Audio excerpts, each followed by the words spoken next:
আমাদের সমাজে এমন অনেক মানুষ আছেন যাদের সারা জীবন তারা শুধু কষ্ট এবং পরিশ্রম করেছেন, অক্লান্ত কষ্ট করে সারাটা জীবন তারা পার করেছেন। সুখের তেমন কোনো দেখা তারা পান নাই।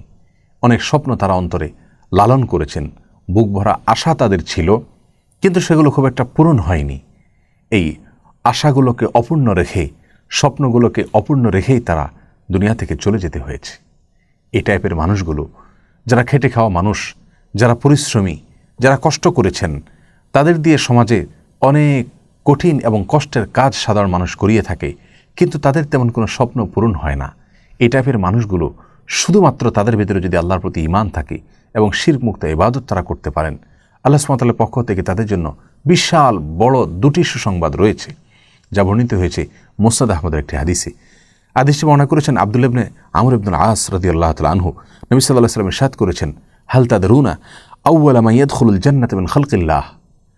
আল্লাহর সৃষ্টি জগতের ভিতরে সবার আগে জান্নাতে কারা প্রবেশ করবে তোমরা কি জানো? নবী সাল্লাল্লাহু আলাইহি ওয়াসাল্লামের প্রশ্নের উত্তরে সাহাবা ইকরাম বলেছেন, আল্লাহু ওয়া রাসূলুহু আলাম। তারা বলেছেন, আল্লাহ এবং তার রাসূল ভালো জানেন, আমরা জানি না।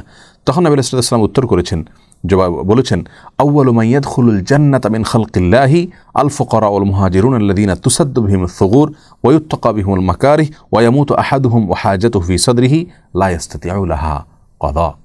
সবার আগে জান্নাতে যারা প্রবেশ করবে তারা হলেন সেই সকল মানুষেরা যাদেরকে দিয়ে সমাজের মানুষেরা অনেক কষ্টের কাজ করাতো, অনেক পরিশ্রম তাদেরকে করতে হতো। তারা অনেক কষ্ট সারা জীবনভর করেছেন এবং তাদের বুকে অনেক আশা, অনেক স্বপ্ন, অনেক সুখের স্বপ্ন তারা লালন করতেন, কিন্তু মৃত্যু হয়ে যাওয়ার আগ পর্যন্ত তারা সেগুলোকে পূর্ণ করতে পারেন। তাদের সে সকল স্বপ্ন পূরণ হয়নি। অর্থাৎ তাদের সকল স্বপ্ন, চাওয়া এবং সুখের যে স্বপ্ন তারা লালন করতেন সেগুলোকে তারা অপূর্ণ রেখেই দুনিয়া থেকে চলে যেতে হয়েছে। এই মানুষগুলো যারা দুনিয়াতে কষ্ট করেছেন, পরিশ্রম করেছেন, খেটে খাওয়া মানুষ, অথচ তাদের স্বপ্নগুলো পূরণ হয়নি। এই মানুষগুলো যারা তাদের স্বপ্নগুলোকে পূরণ করতে পারেন নাই, মনের চাওয়াগুলোকে পূরণ করতে পারে নাই, স্ত্রীর চাহিদা, সন্তানদের চাহিদা, নিজের চাহিদা, অনেক সুখের স্বপ্ন তারা দেখতেন, সেগুলো তাদের অপূর্ণ থেকে গেছে। এই মানুষগুলোকে আল্লাহ সুবহানাহু ওয়া তাআলা প্রথমত জান্নাতে সবার আগে প্রবেশ করাবেন, এক। আর দ্বিতীয়ত তাদের জন্য যে সুসংবাদ থাকবে তা হলো আল্লাহ সুবহানাহু ওয়া তাআলা বলবেন কিয়ামতের দিন ফেরেশতাদেরকে যে তোমরা আসো এবং তাদেরকে অভিবাদন জানাও, গার্ড অব অনার প্রদান করো, বিশেষ সম্মাননা তাদেরকে তোমরা জাহির করো, প্রকাশ করো।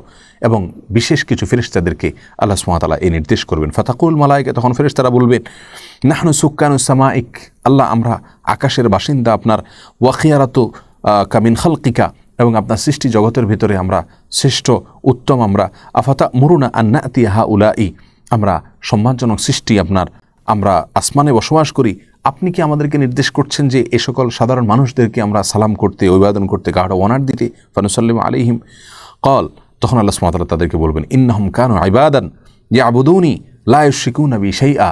তখন আল্লাহ সুবহানাহু ওয়া তাআলা বলবেন, জেনে রাখো এরা হলো সেই সকল মানুষেরা যারা দুনিয়াতে কষ্ট, ক্লেশ, পরিশ্রম করা সত্ত্বেও আমার ইবাদত বন্দি করত এবং আমার সঙ্গে কাউকে শরিক করতো না। ওয়া তুসাদ্দু বিহিমুস সুগুর ওয়া ইউত্তাকা বিহিমুল মাকারিহ, সমাজের মানুষেরা তাদেরকে দিয়ে কষ্টের কাজগুলো করাতো বা তাদেরকে কষ্ট করে, পরিশ্রম করে তাদের জীবিকা নির্বাহ করতে হতো বা জীবনে চলতে হতো তাদেরকে।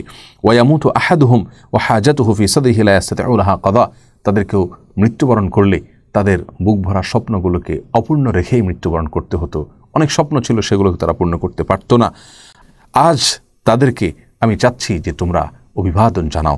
তখন ফেরেশতাগণ তাদের কাছে আসবেন এবং জান্নাতে বিভিন্ন দরজা দিয়ে, বিভিন্ন গেট দিয়ে তারা দলে দলে প্রবেশ করবে এবং গার্ড অব অনার তাদেরকে দিতে থাকবে এবং বলবে, কোরআনে কারীমের আয়াত তারা, সালামুন আলাইকুম বিমা সবারতুম ফানিআমা উকবাদ-দার, তোমরা পৃথিবীতে যে সবর করেছিলে তার বিনিময়ে আল্লাহ সুবহানাহু ওয়া তাআলার পক্ষ থেকে তোমাদের জন্য শান্তি বর্ষিত হোক, এবং তোমরা যে ঠিকানায় বসবাস করছো, যে জান্নাতে তোমরা বসবাস করছো, এটা কতই না উত্তম ঠিকানা। আল্লাহ সুবহানাহু ওয়া তাআলার পক্ষ থেকে ফেরেশতারা তখন গার্ড অব অনার দিবেন, বিশেষ সম্মাননা দিবেন, আর তাদেরকে আল্লাহ সুবহানাহু ওয়া তাআলা জান্নাতে সবার আগে প্রবেশ করাবেন। অতি প্রিয় ভাই বোন, আমাদের জীবনে যদি কষ্টের ভেতর দিয়ে চলে যায়, অনেক ভাই বোন আছেন যে একের পরে কষ্টই তাদেরকে টাচ করে যায়, সুখের দেখা খুব একটা উল্লেখ করার মতো তারা পান না। তাদের জন্য হাদিসটি বিশাল বড় একটি সান্ত্বনা। আল্লাহ সুবহানাহু ওয়া তাআলা যদি এর বিনিময়ে আমাকে জান্নাতে সবার আগে প্রবেশ করান, এর বিনিময়ে যদি আল্লাহ সুবহানাহু ওয়া তাআলা বিশেষ সম্মাননা দিয়ে থাকেন ফেরেশতাদের মাধ্যমে, তাহলে এটা হবে আমার কত উত্তম বিকল্প। এবং এই কষ্টের বিনিময়ে, সীমিত সময়ের কষ্টের বিনিময়ে অসীম সময়ের যে বিশাল বড় সম্মান এবং বিশাল বড় প্রাপ্তি হচ্ছে, এটা নিঃসন্দেহে আমাদের জন্য মোটেও ক্ষতিকর কোনো কিছু নয়। আল্লাহ সুবহানাহু ওয়া তাআলা আমাদের সকলকে আমাদের সকল বিপদ আপদে, কষ্টে, মুসিবতে ধৈর্য ধারণ করার তৌফিক দান করুন। জান্নাতে আল্লাহ সুবহানাহু ওয়া তাআলা বিশেষ সম্মাননা, ফেরেশতাদের পক্ষ থেকে বিশেষ সালাম, বিশেষ সম্মাননা পাওয়ার তৌফিক আল্লাহ সুবহানাহু ওয়া তাআলা আমাদেরকে দান করুন। জাযাকুমুল্লাহু খায়রা। আসসালামু আলাইকুম ওয়া রাহমাতুল্লাহি ওয়া বারাকাতুহু।